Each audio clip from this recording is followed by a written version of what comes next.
sabar. Sabar itu respon diri kita menyikapi ujian yang kita hadapi. Ketahuan sabar apa enggaknya kita lihat di awal informasi musibah yang kita dapatkan.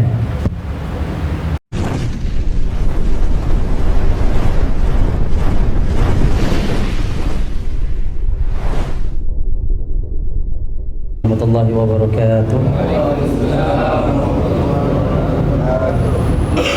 Alhamdulillah wa kafa wa salatu wassalam ala rasulil mustafa sayyidina wa habibina wa qurratu a'yunina sayyidina Muhammad. Wa qala Allah ta'ala fi kitabil karim ba'da a'udzu billahi samil alim minasyaitonir rajim. Ya ayyuhalladzina amanu taqullaha wa qulu qawlan sadida yuslih lakum a'malakum wa yaghfir lakum dhunubakum wa may yuti'illaha wa rasulahu faqad faza fawzan 'azima.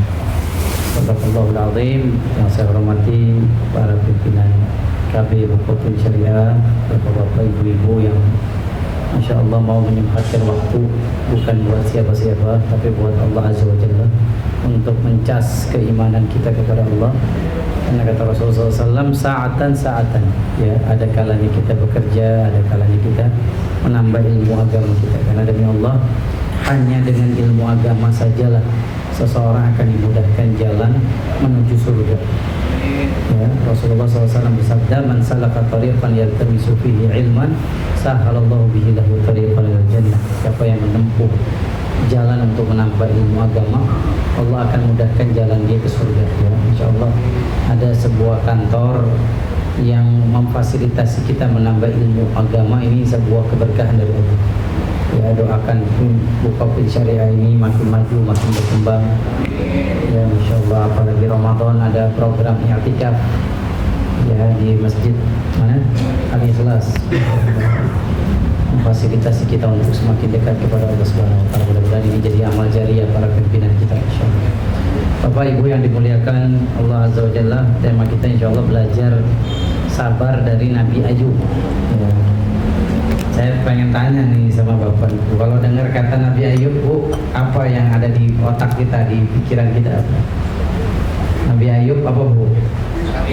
Sakit. Nabi Ayub sabar, ya. Malah kalau orang Arab, Pak, kalau udah lagi kesel, itu dinasihatinnya apa? Sabar Ayub, sabar ente kayak Nabi Ayub gitu. Jadi sudah jadi perbincangan umum di masyarakat Arab. Sabarnya Nabi Ayub, dan ini juga meluas ya sampai negeri kita. Nabi Ayub itu orangnya sabar. Maka insya Allah tema kita belajar sabar dari Nabi Ayub. Karena Rasulullah SAW ya itu memerintahkan kita ya, untuk menjadikan sabar sebagai perisai kita membentengi dari ujian kehidupan ini. Karena yang namanya hidup pasti kita semua nih kena ujian. Gak ada nih diantara kita, termasuk yang bicara, yang mendengarkan, ya, yang nonton, semua nih pasti akan kena ujian. Pasti. Kapannya, di mananya, Allah a'lam bishawab. Allah Subhanahu wa taala berfirman dalam Quran surat Al-Baqarah ayat 155, وَلَنَبْلُوَنَّكُمْ بِشَيْءٍ مِنَ الْخَوْفِ وَالْجُوعِ وَنَقْصٍ مِنَ الْأَمْوَالِ وَالْأَنْفُسِ وَالثَّمَرَاتِ وَبَشِّرِ الصَّابِرِينَ الَّذِينَ إِذَا أَصَابَتْهُمْ مُصِيبَةٌ قَالُوا إِنَّا لِلَّهِ وَإِنَّا إِلَيْهِ رَاجِعُونَ أُولَئِكَ عَلَيْهِمْ صَلَوَاتٌ مِنْ رَبِّهِمْ وَرَحْمَةٌ وَأُولَئِكَ هُمُ الْمُهْتَدُونَ. وَلَنَبْلُوَنَّكُمْ, ini huruf taukidnya ada dua. Pasti, kata Allah Azza wa Jalla, pasti kami akan memberikan kalian ujian, musibah, bala, pasti. Yang mungkin kita lepas dari apa? Musibah ini berbeda-beda, bermacam-macam manusia. Ada yang dikasih musibah, ya kekurangan harta, pergi pagi pulang sore, 1 rupiah pun dia belum dapat. Ya, hanya bisa makan nasi sama garam. Ada yang Allah kasih ujian apa? Wa naqsim minal amwali wal anfus.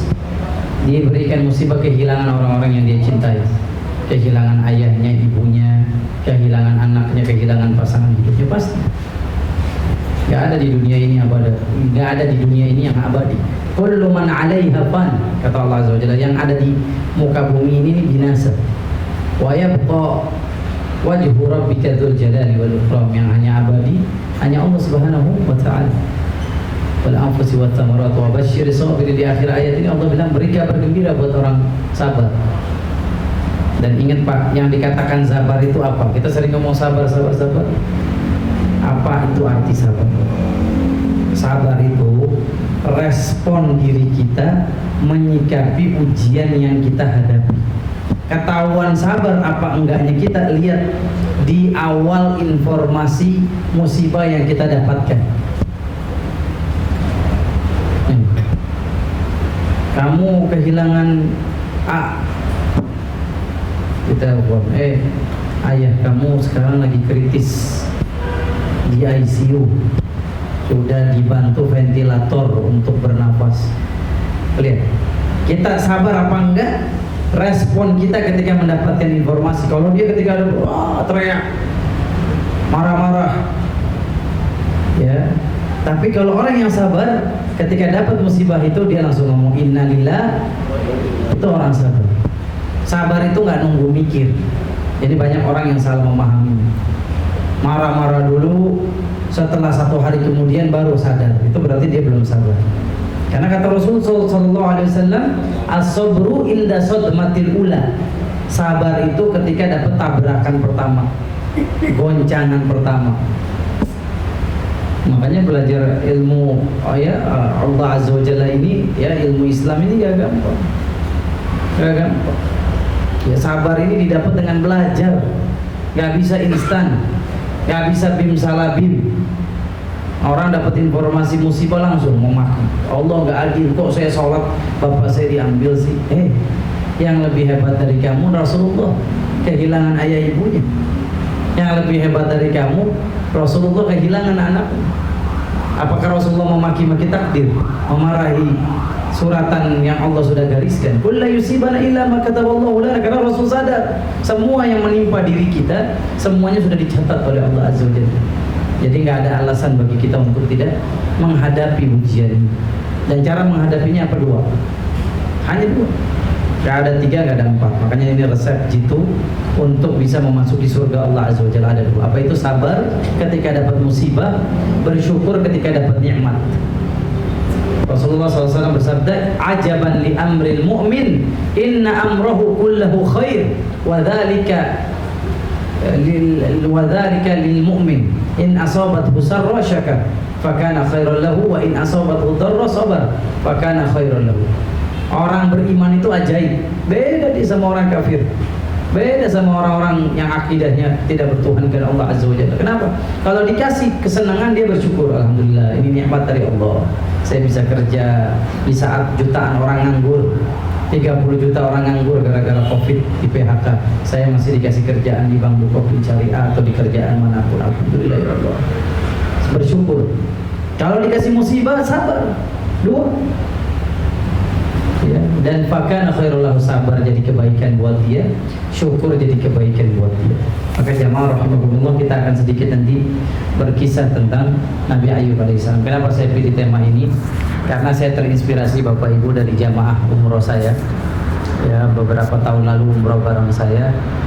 Tapi qadarullah, ya, beliau subhanallah, mudah-mudahan beliau nanti mendengarkan kajian kita juga hari ini. Sekarang lagi kondisinya konflik rumah tangga. Ya, konflik rumah tangga. Beliau diberikan ujian sama Allah Azza wa Jalla, 18 tahun tidak punya keturunan. Beliau Pak orang Minang, ya, orang Padang. 18 tahun nggak bisa punya anak. Punya rumah makan Padang, itu 1 hari omsetnya bisa sampai 50 juta. Allah berikan dia harta yang Masya Allah, tapi nggak dikasih anak. Saya mau nanya, orang berumah tangga yang diharapkan apa Pak? Tangisan bayi, tertawanya bayi, itu lebih mahal dari uang berapa? 18 tahun nggak dikasih anak, berobat ke sana kemari. Sampai dia cerita ke saya, ikut program apa Pak? Yang disuntik rahim, bayi tabung, diisi pakai LPG Bu. Bayi tabung apa? Program bayi tabung. Ya, itu kata dia miliaran habis, pergi ke sana ke sini. Satu titik dia datang ke saya setelah saya bilang udah umroh, saya bilang Kata Imam Ibnu Qayyim al-Jauziyah, orang yang berdoa di multazam, Pak. Multazam itu antara Hajar Aswad dan pintu Ka'bah. Siapa yang berdoa di situ tuh, itu bagaikan melesatkan anak panah tepat di busurnya. Doa mustajab, nggak bakal meleset. Pak, udah umroh. Ya Allah Ustaz, 18 tahun kita ngurusin rumah makan Padang, lupa kita sama Baitullah. Daftar, bayar umroh sama saya Ustaz. Udah lagi tawaf di Ka'bah, kan habis tawaf itu kita sholat sunnah Maqam Ibrahim, Bu. 2 rakaat. Rakaat pertama baca surat Al-Kafirun, rakaat kedua baca surat Al-Ikhlas. Doa. Saya doain ya Allah, mudah-mudahan Kau kasih keturunan hamba-Mu ya Allah yang diharapkan hanya anak dari mereka ya Allah. Engkau udah kasih harta, Engkau udah kasih mereka kehormatan, kemuliaan. Sekarang berikan mereka anak.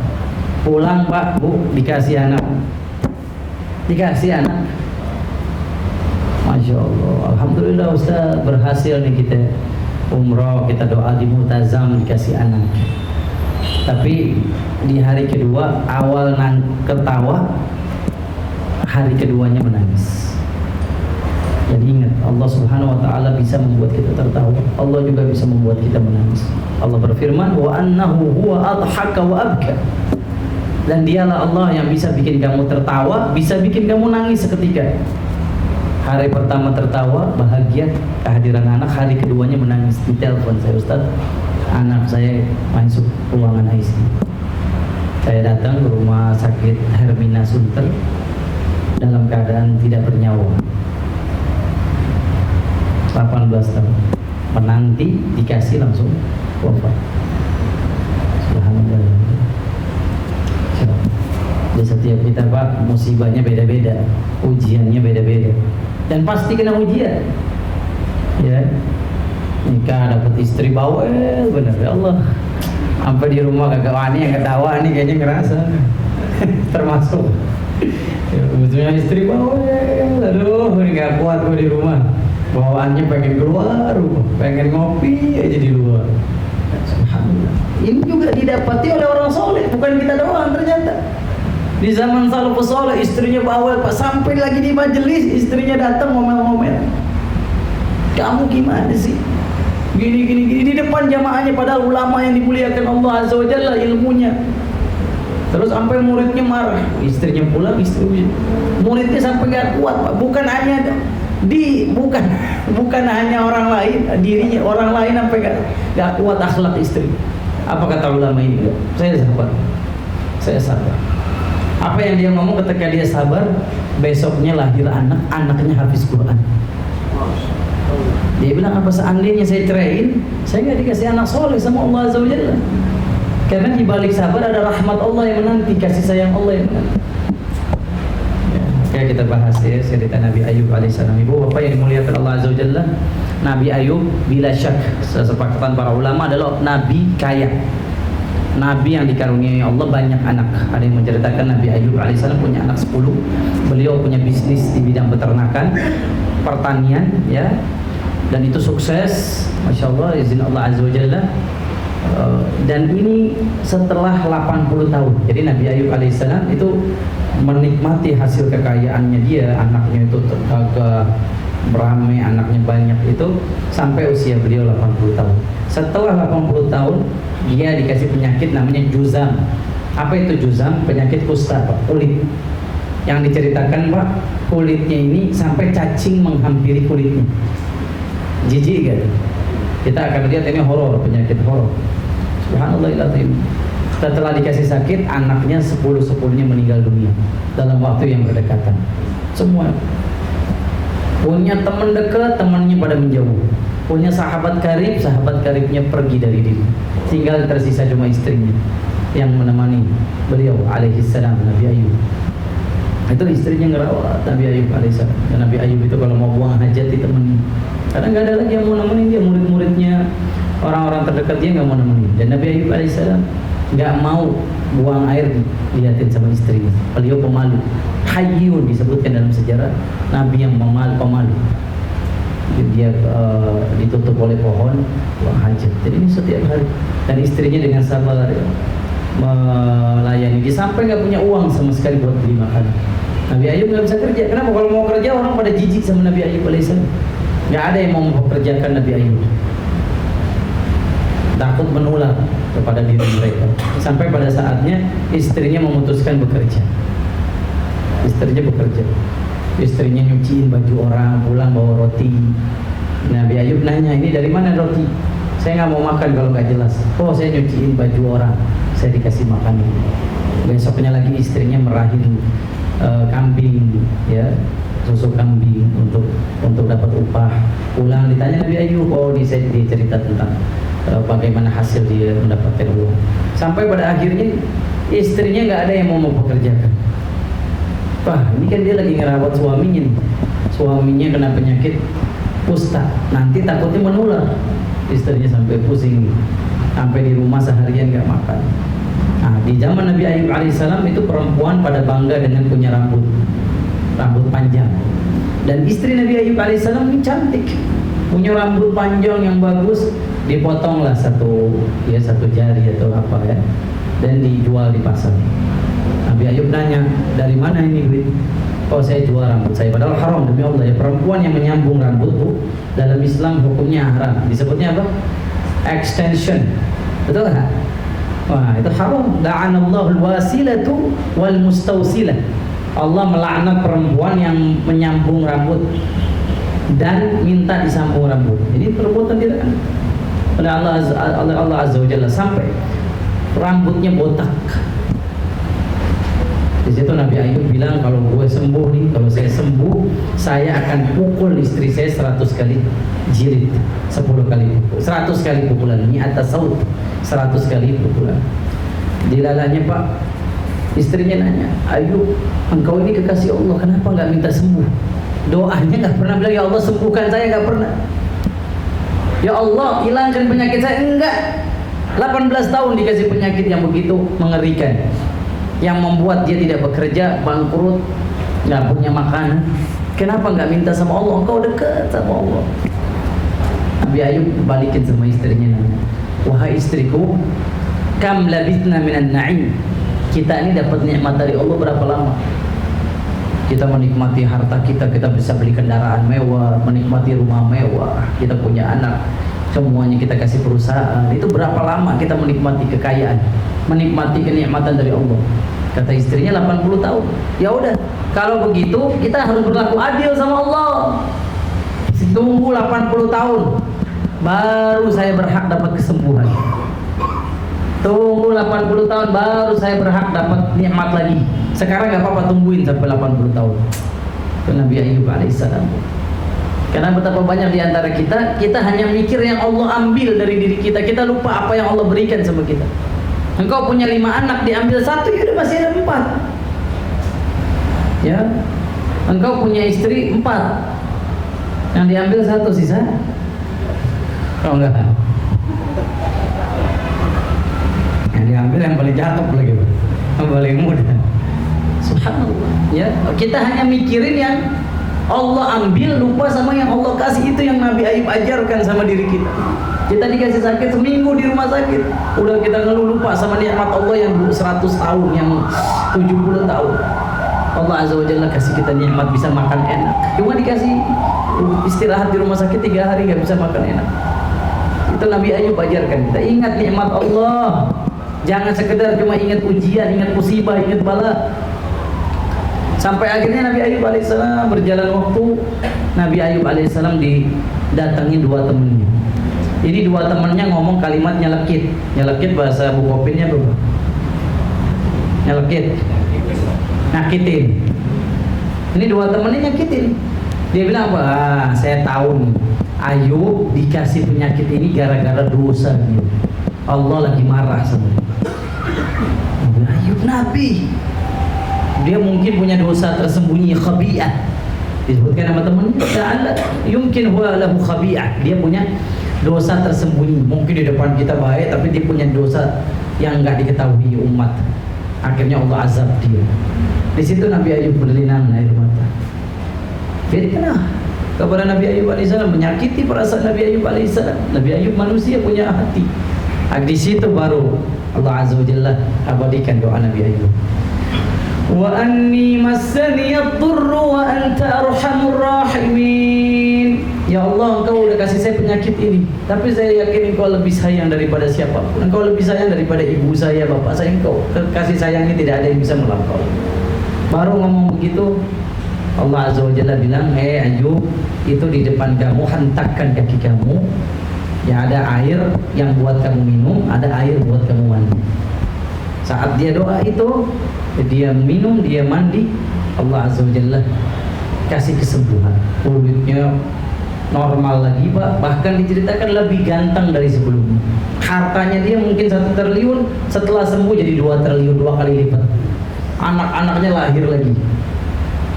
Ini yang lebih gagah, lebih keren, lebih soleh. Subhanallah. Ini membuktikan kepada kita ketika kita sabar atas musibah, kehilangan apapun dalam diri kita yang Allah ambil, ketika kita mampu sabar, Allah akan datangkan namanya rahmat. Apa itu rahmat? Lebih baik dari yang kita rasakan kehilangan yang kita rasakan. Itu janji Allah Subhanahu wa taala Nabi Ayub alaihissalam. Sudah membuktikan itu. Sabarnya dia diabadikan oleh Allah Azza wa Jalla dalam Quran, dalam hadis sallallahu alaihi wasallam, dan beliau mampu melewati itu. Gak ada ya hidup di dunia ini yang akan bertaburan dengan bunga. Kita akan menemui yang namanya jalanan itu polisi tidur, berlubang, hal-hal yang membuat kita menangis, membuat kita gaya. Maka kita disuruh oleh Allah Azza wa Jalla untuk bersabar. Sabar itu artinya apa? Sabar itu artinya habsun nafs bima yakrah. Secara syariat itu artinya menahan diri dari yang jiwa tidak sukai. Siapa yang mau ibunya meninggal? Siapa yang mau bapaknya meninggal? Kita tahan diri kita. Kita tahan diri kita agar kita nggak hanyut dalam kesedihan kita, sehingga kita melupakan nikmat Allah Azza wa Jalla. Makanya kata Aisyah radhiyallahu taala anha, kalau engkau kena musibah, falyatazakkar bi musibatin Nabi. Kalau engkau kena musibah, ingat musibah yang menimpa Nabi.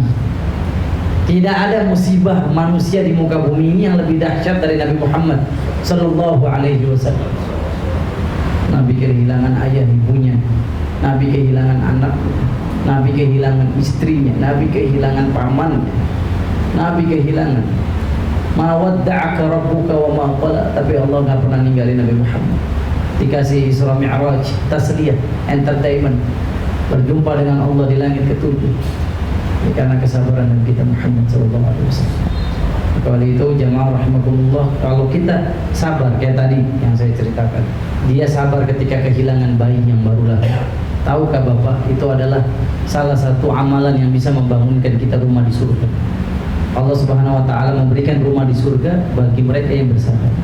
Ketika kehilangan anak, ya mungkin memang susah, berat, tapi kita tahu ada rahmat Allah di balik itu. Kita bilang inna lillahi wa inna ilaihi raji'un. Malaikat datang ke bapak tersebut, malaikat datang ke ibu tersebut. Apa kata malaikat? Ya, Allah telah mempersiapkan engkau rumah di surga. Kenapa? Di langit Allah yang maha tahu tentang ujian hamba.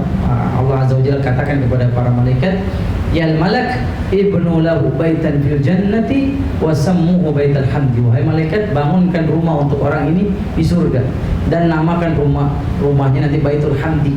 Udah dapat penamaan klaster namanya Baitul Hamdi, rumah pujian. Kenapa? Dia ketika dapat musibah dia tetap memuji Allah, dia tetap menyanjung Allah, dia tidak memaki-maki Allah, dia tidak mengatakan Allah tidak adil, tapi dia tahu di setiap musibah ada rahmat yang menanti, yaitu surga Allah Subhanahu wa taala. Dia mengatakan inna lillahi wa inna ilaihi raji'un. Artinya apa? Saya milik Allah, anak saya milik Allah. Kalau Allah ambil ya dia yang punya. Ya, maka Allah Azza wa Jalla ganti dengan apa? Rumah di surga. Anaknya lagi nungguin di surga, rumah di surga, tinggal bapak ibunya istiqomah jaga iman Islam sampai mati. Karena kita nggak tahu jalur masuk surga kita apa. Ya, bisa jadi kita masuk surga bukan jalur sholat kagak khusyuk. Bisa jadi kita masuk surga bukan jalur sedekah kita masih milih-milih kagak ikhlas. Tapi ada orang yang masuk surga dengan jalur sabar atas musibah. Dan ini jalan pintas masuk surga yang paling gampang, jalan tol masuk surga dengan kesabaran. Karena mayoritas nanti penghuni neraka adalah orang kaya. Mayoritas penghuni surga orang miskin. Kenapa dia bisa melewati ujian itu dengan kesabaran? Adalah kisah ya Ummu Sulaim, sahabiat di zaman Rasulullah SAW, punya anak satu-satunya. Anak satu-satunya kena penyakit, mohon maaf ya, tidak ada obat di zaman itu. Bisa jadi penyakit kanker atau apa. Bapak suami istri ini saling menjaga anak, ganti-gantian bikin dua shift. Kalau pagi suaminya jagain, malam sore istrinya bikin dua shift. Karena harus ada nafkah, harus cari nafkah. Sampai satu saat suaminya pergi, anaknya meninggal dunia. Suaminya lagi pergi, anaknya meninggal dunia. Apakah Ummu Sulaim ini orang yang gak sabar? Buru-buru dia ngabarin suaminya. Kalau kita mungkin, waduh, cari suami saya di mana? Saya mau ngabarin anak saya udah meninggal. Tapi enggak, Ummu Sulaim tahu. Ini takdir Allah yang pasti akan mengenai semua orang. Ya, saya diambil anak saya. Akhirnya Ummu Sulaim bilang sama tetangganya, tolong nanti kalau Abu Tolha, nama suaminya Abu Tolha, kalau dia pulang jangan kabarin, biar dari mulut saya aja yang informasikan. Ini juga pelajaran penting buat kita semua. Kalau dengar musibah, jangan langsung ceritain ke orang-orang yang dicintai. Kehilangan apapun, sabar dulu, tunggu dulu, kasih prolog dulu, kasih mukaddimah dulu. Karena nggak semua orang tuh sabar menerima informasi musibah. Mungkin suami kita lagi nyetir, ya, Assalamualaikum ya, mohon maaf, kucing di rumah mati, ya kan? Waduh, kucingnya sama disayangin lagi, akhirnya tabrakan, dua kena musibah. Tuh, Ummu Sulaim ngajarin kita luar biasa, psikologi, ya, ilmu psikologi. Ummu Sulaim bilang jangan kabar, karena ini satu-satunya, bayangin, buah hati, jantung hati, yang main bareng, yang ketawa bareng, digendong. Akhirnya Abu Tolha pulang, yang pertama kali ditanya siapa? Kaifa hal ibnina, bagaimana keadaan anak kita? Kata Ummu Sulaim, dia udah tenang sekarang. Kamu tenang aja, gak usah nanya anak kita dulu. Kamu makan dulu sarapan, dikasih dulu sarapan, dikasih makanan. Sampai diceritakan dalam hadis, hatta tujami'uha, hatta tujami'uhu, sampai dijima suaminya, dikasih servis dulu karena pergi lama nih di luar. Suami kalau pulang ke rumah, yang dinanti-nanti selain makan apa Pak? Perut, dan di bawah perutnya udah dikenyangin. Ini Ummu Sulaim yang ngajarin kita. Jadi, akhirnya dia lampiaskan syahwat suaminya dulu, baru diajak ngobrol. Udah tenang hati, diajak ngobrol. Yang ngomongnya yang ibu manggil suami apa? Beb, Hani, sayang, kalau ada yang minjemin kita barang, kemudian barangnya mau diambil sama yang punya, kamu marah ya? Kata Abu Talha suaminya, ya jangan marah dong, kan bukan milik kita, kita dipinjemin, kita dititipin. Ya boleh, anak kamu diambil sama yang punya. Berlinang menaruh. Punya istri yang begitu sabar, punya istri yang begitu tabah. Cerita ini nyampe ke telinga Rasul, nyampe ke telinga Nabi Muhammad. Apa kata Nabi SAW? Barakallahu li Ummi Sulaim, ya Allah berkahi Ummu Sulaim. Ternyata Bapak Ibu yang dimuliakan Allah Azza wa Jalla, malam hubungan badan suami istri itu jadi anak. Diceritakan dapat 10 anak. Satu anak hilang, Allah kasih 10, 10-nya berjihad di jalan Allah, dapat mati syahid. Dan mati syahid itu memberikan syafaat orang tua nanti hari kiamat. Mungkin ini yang bisa saya sampaikan. Ustaz Zakaria, kalau ada sesi tanya jawab silakan, atau ada yang mau nambahin tausiah saya, mungkin bapak-bapak, ibu-ibu di sini silakan. Kalau nggak ada ya kita tutup sama-sama dengan doa ya. Saya berdoanya.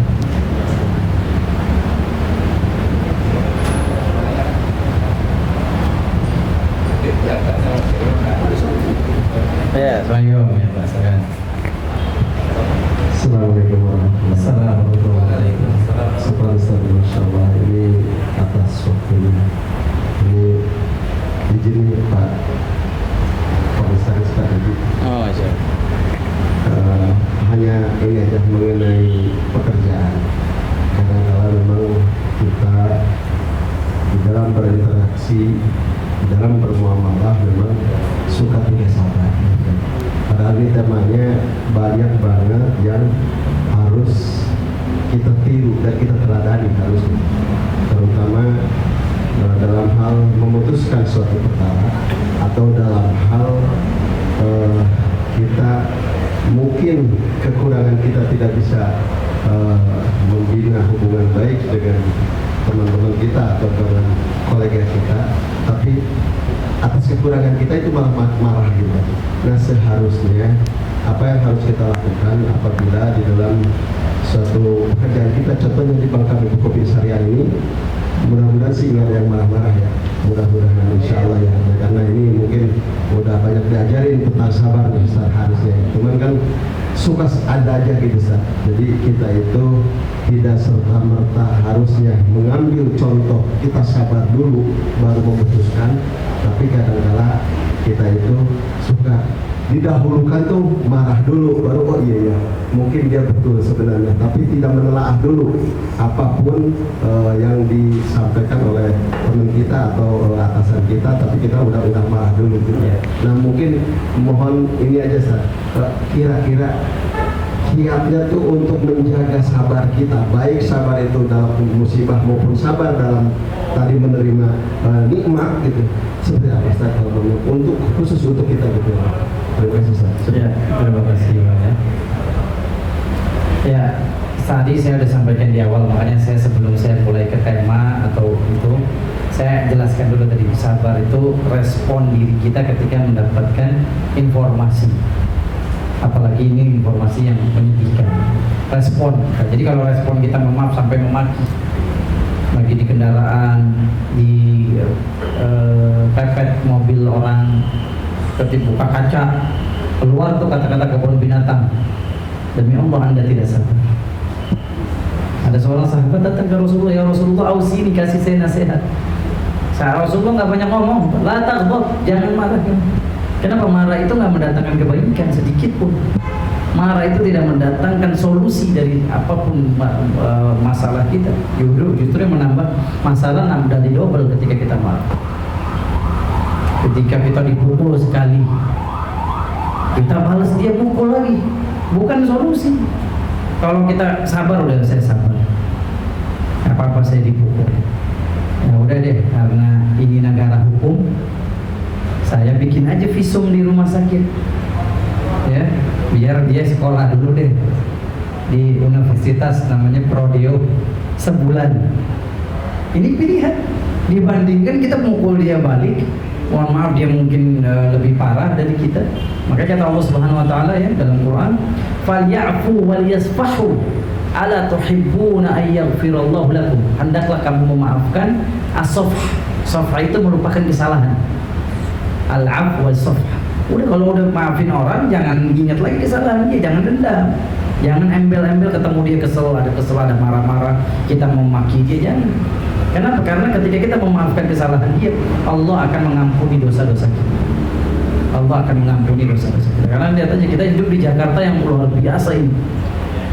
Berbagai kalangan datang Pak, ya enggak? Berbagai suku datang di Jakarta ini. Kita orang Jakarta beda sama orang Medan, beda sama orang Aceh, beda sama orang Sunda, orang Jawa.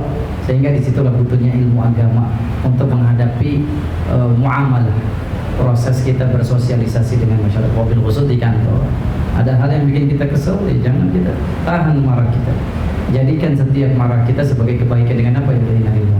Mungkin memang saya salah, saya mesti ditegur sehingga saya menjadi karyawan yang lebih baik lagi. Soalnya seandainya saya nggak ditegur demi Allah, saya mungkin akan jadi orang yang lebih buruk dari ini. Atau saya keluar, malah saya juga di semua kantor nggak ada yang terima saya lagi. Alhamdulillah, gitu Pak. Mudah-mudahan nyambung ya, jawabannya mudah-mudahan nyambung. Ya, kalau nggak ada pertanyaan lagi Pak, kita tutup. Doa, ibu-ibu ada pertanyaan nggak Bu? Apa mau yang saya nanya nih? Ini udah siang, makan siang Pak ya. Saya lihat perutnya, cacing-cacing di perutnya udah pada berdemo, udah mengeluarkan spanduk, ayo makan, ayo makan. Kita beristighfar kepada Allah, mudah-mudahan Allah ampuni semua dosa-dosa kita. Astaghfirullah Rabbal baraya, astaghfirullah minal khataya. Allahumma ja'alna minasyakirin ala ni'matika, Allahumma ja'alna sabirin ala balaika, ala musibatika ya Rabbal alamin. Allahumma inna nas'aluka al-fawza indal qada, Allahumma inna nas'aluka 'aisha su'ada ومنازل الشهداء ربنا تقبل منا إنك أنت السميع العليم وتب علينا إنك أنت التواب الرحيم. Ya Allah, kami Bukopin Syariah ya Allah, jadikan perusahaan yang penuh berkah, berkembang maju, bisa menyerap tenaga kerja sebanyak-banyaknya ya Allah. Jadikan memiliki profit sesuai dengan target yang ditentukan ya Allah. Ya Allah, ya Rahman, jaga dari orang-orang yang hasad, jaga dari orang-orang yang ingin melakukan keburukan, kejelekan ya Allah. Jaga ya Allah, Kaulah sebaik-baik penjaga dan pelindung ya Allah. Annaka khairul hafizin, annaka khairul hafizin ya Allah. Apabila di antara kami ada yang sakit, angkat penyakitnya ya Allah. Berikan kesembuhan ya Allah. Di antara kami ada yang belum punya keturunan, berikan keturunan yang soleh-solehah ya Allah. Di antara kami ada yang belum dapat suami, berikan suami yang soleh ya Allah. Di antara kami belum punya istri, berikan istri soleh ya Allah. Lapangkan kubur orang tua kami yang sudah wafat ya Allah. Orang tua kami yang masih hidup, berikan kami kesempatan membahagiakan orang tua kami. Izinkan tangan kami menggandeng tangan ibu kami ke Ka'bah, memberikan mereka minum air zam-zam di depan Ka'bah. Ya Allah ya Rahman ya Rahim, hapus air mata kesedihan mereka dengan prestasi dan karya kami ya Allah. Rabbana la tuzigh qulubana ba'da idh hadaitana wa hab lana min ladunka rahmah innaka antal wahhab. Rabbana atina fid dunya hasanah wa fil akhirati hasanah wa qina adzabannar. Alhamdulillahirabbil alamin. Terima kasih Bapak Ibu, semoga Allah merahmati kita semua. Subhanakallahumma wa bihamdika asyhadu an la ilaha illa anta astaghfiruka wa atubu ilaik. Assalamualaikum warahmatullahi wabarakatuh.